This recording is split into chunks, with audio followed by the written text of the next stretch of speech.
महाराष्ट्र आणि गुजरातच्या बॉर्डरवर आहे एक अत्याधुनिक रॉयल एनफिल्डचं वर्कशॉप आणि या वर्कशॉप मध्ये निप्पाणीच्या प्रेमदान लडाख राईडच्या पहिल्या दिवशीच 700 किलोमीटर वरच गाडीवर 10,000 रुपये उडवून आमासने म्हणतात बहुत पैसा है मेरे पास।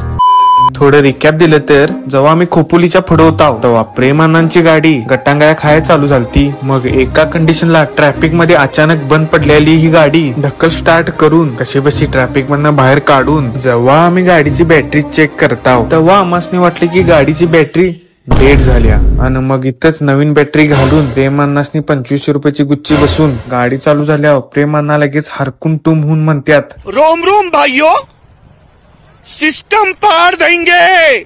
मग काय प्रेमदा आपलं सिस्टम फाड देगे म्हणत चिरीपिरी करत पोचलत वापीपर्यंत। पण गाडीन काय तिचं नकर सोडाय नव्हती। तो फिर बडे अरमानो के साथ रॉयल एनफील्ड वापी के हरमानो के पास हम चले गए। या रॉयल एनफील्डच्या हरमानून म्हणजेच भावानं गाडी चेक केल्या आम्हासने समजलं की गाडीची मॅग्नेट कॉइल खराब झाल्या आणि गाडीला 8,000 रुपये खर्च हाय। कदाचित प्रेमदानं गिवअप करून घरला जायची वेळ आलती असं आम्हासने वाटालतं। पण लडाख राईडला प्रेमदा नाही म्हणल्यावर खारदुंगला पास वर जाऊन किंग्यान कोण करणार। मग सगळी पिसाळी आणि अगर तुझ में दम है तो उसे पाकर दिखा ह्यो व्हिडिओ दाखवून प्रेमांनासनी मोटिवेट करून वापीतनं एकदाच लडाख साठी बाहेर पडलाव।